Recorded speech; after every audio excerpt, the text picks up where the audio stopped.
So it's been a little over a year now that I've had the Q60 RedSport. I got it in July, so I'm kind of a few months late, and of course I pick right when it gets colder to do this, but in any case, kind of go over, you know, some of the little things that are kind of little annoyances maybe that I have with the car. It's still a really solid car, not a bad car at all. So let's see what we have. So I want to get started with the tires, and these are the Be Silent tires. So actually what's funny is since I replaced 2 of them, they actually have a foam ring on the inside, so I guess it makes the ride much more quieter. I've had to replace 2, one because I've curbed the tire on one of them, it weakened the sidewall and I had a flat, but otherwise any pothole, any sort of crack in Jersey, this car's dealt with no problem. So it's been actually really great in that regard as compared to the S4 that I had, where I had like bent rims and a bunch of flat tires everywhere. So anyway, replacing tires is fine. These tires are pretty good. They kind of let you know right when they're about to sort of give out, or you can feel right when it's about to start pushing a little bit more and starting to understeer. So really good there. But I've had to replace them, I think mostly because it's the all-wheel drive system. It's not always on. It's sort of rear-wheel drive first, and when it detects some slip, the front sort of kicks in. So that's one little thing. Another thing is the trunk, and I'm only saying this just because it's Infiniti and I kind of put it above sort of more economical manufacturers, is there's no sort of automatic up trunk. You just have to press the button and lift it yourself. Really small gripe, to be honest, but again, this, I mean, going back down is fine, but again, just pressing it doesn't go back up. You have to lift it up, so when you're carrying groceries, it is a little bit of an issue. The other thing is, unless you bought the, I don't know if it's called the convenience package or not, but I don't have blind spot monitoring or the motor inside the mirror to have it close in, and I think at sort of Infiniti's level of car you should sort of have that standard, but I don't, so I have to get out and play with this every single time. Sometimes I don't even feel like doing it, so I just don't. So before we get in and drive, man, this purple in the sun is actually really nice. I don't even get to appreciate this as much as I thought I would. The purple carbon fiber that's in here, I thought I'd look at it a little bit more, but usually I just focus on driving. I know it sounds kind of stupid, but it's really nice here. You see it really well in the, you know, when the doors open. On the inside, not really, but such a great detail. So doors are the first thing I want to start off with, and if you'll notice, so obviously a coupe's door is going to be longer than just a sedan or you know, SUV or something like that, but when you open it up, it's really long, and that's something you have to be wary of, because if you're parking next to another car, it's longer than maybe you're used to.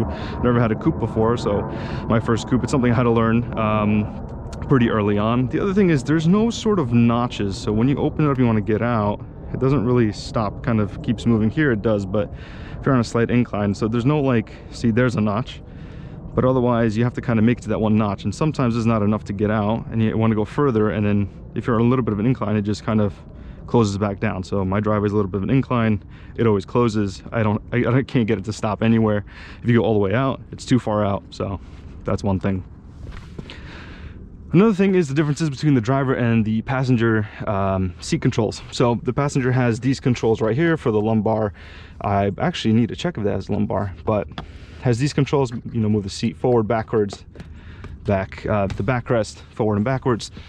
This part here for the thigh support the driver has, as well as the lumbar, but as you can see, the passenger does not. So it's just forward, backward, and then kind of moving that back and up, but it doesn't have the portion here for the thigh or the lumbar support.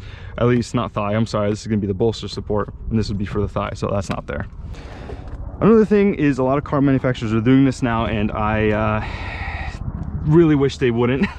And that's going to be the no spare tire. They're either going to give you foam or nothing. I don't even understand why they gave me this. Why give me this if I don't have, you know, a spare here? I'm assuming whatever truck or flatbed is going to come pick me up is going to have a tool for that, but you know, okay, fine. Yeah, I mean, I have the tow hook, everything else, but what this came with, I believe, is just the canister or just nothing.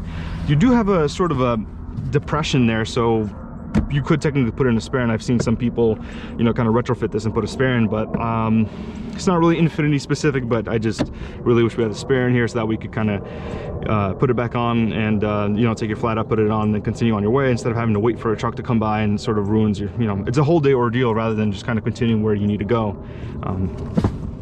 Yeah, this parking brake thing. So I have this because, well, you know, the Infinity system is a little bit outdated. Here, let me just turn it on. A little bit outdated. Still nice. You could still, you know, put in navigation. It's not like it doesn't have navigation, but it doesn't have, you know, Android Auto or Apple CarPlay, whatever. And you have a map SD here. You have a, looks like an aux, and I think that's AV. So pretty old system for a 2018 car, I think. And I have to use this because I just like the Google Maps. So you have a really sort of fancy thing where, like, if you put the phone there, it just kind of opens up and grabs it. But anyway, your navigation is just a little bit clunky, not as good.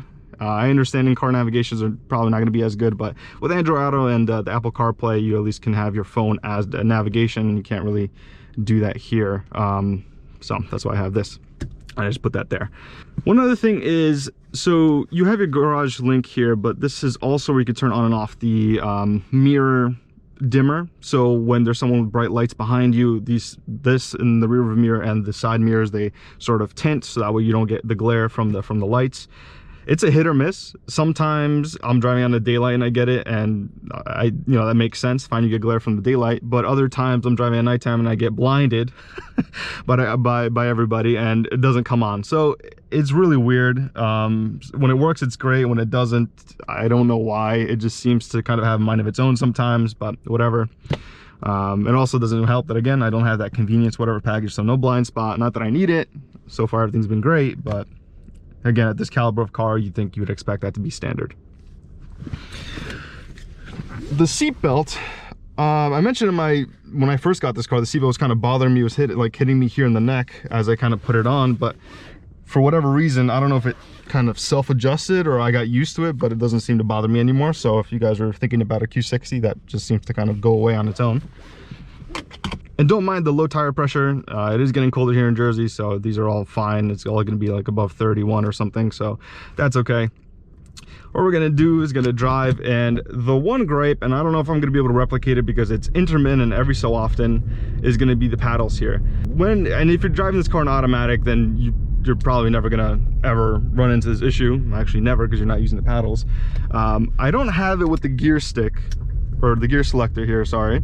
I only have it with the paddle. So sometimes when you press on the paddle, it doesn't seem to receive the input, even though you hear the click and you've, you know, gone down enough. So if you hear that, it goes down, that's fine. But sometimes you press, oh, right there. Actually, that couldn't have done any better. I pressed it, but it didn't go into second gear. And it doesn't give you a chime, it doesn't do anything else. It just kind of doesn't do anything. So let's see if we could do that again. So I go, see, I pressed it. See it, there you go. Now it goes in.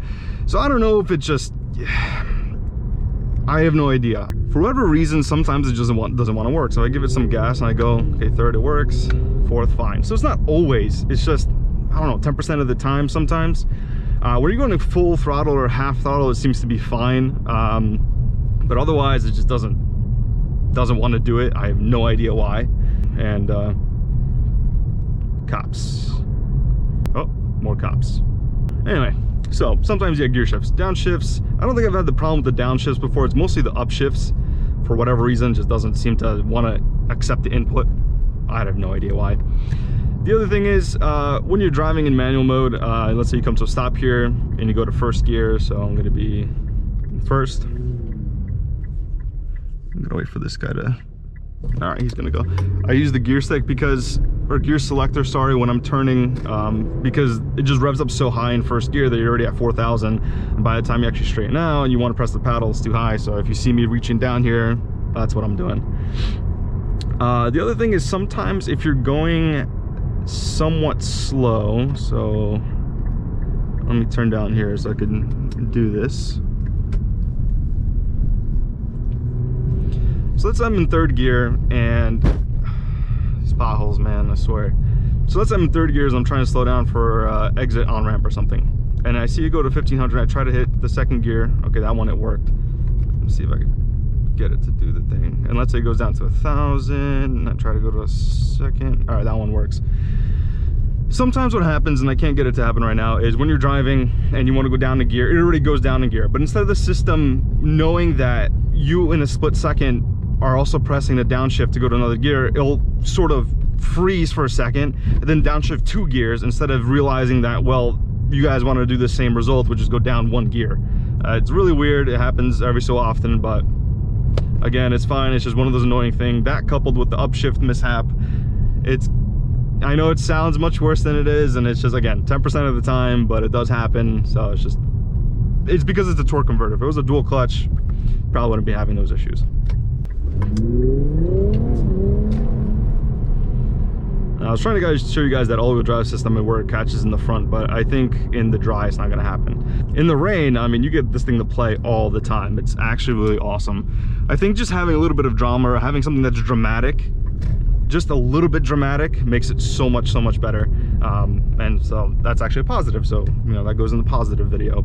The only other thing I'll say is that the intercoolers on the car, because they're liquid, air liquid, they help a lot when it comes to heat soak, but you can't ignore it. So even in the summer, you do get a little bit down on power. Now that we're in sort of quote unquote boost weather, so fall weather where the air is colder and denser, you feel the car is ready to come alive. I mean, if this is how the car felt all year round, it'd be great. It'd be phenomenal. But that's just not the case.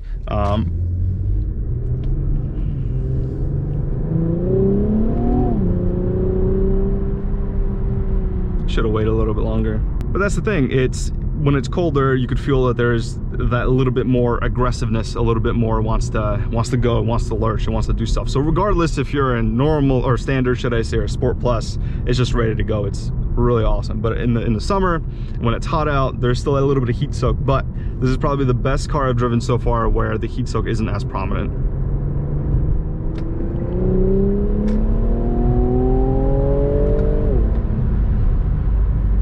That's about it. The car is solid. It's a great car. You have the all-wheel drive system. It lets you play a little bit, you know. You don't have to, it's not sterile. It doesn't feel like it's just boring.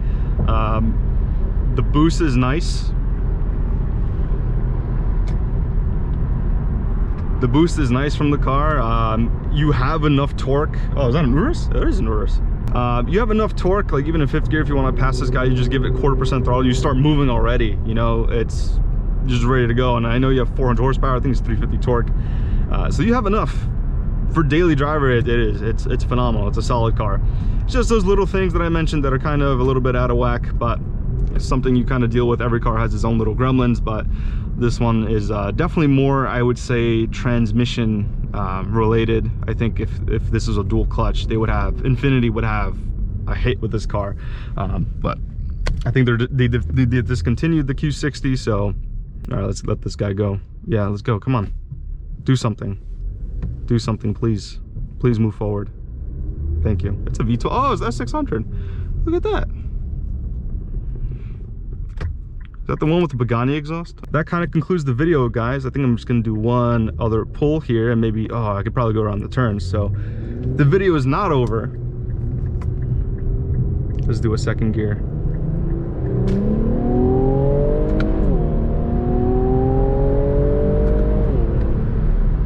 The car is quick. It's not slow. It's definitely a quick car, as you can see. It has its moments. Sometimes, again, in the summer, I just feel like it's lazy. Like me, if I get up in the morning, I don't want to do anything. That's exactly how this car feels in the summer. When it's boost weather, it feels really good, especially from 2nd gear. It's really nice.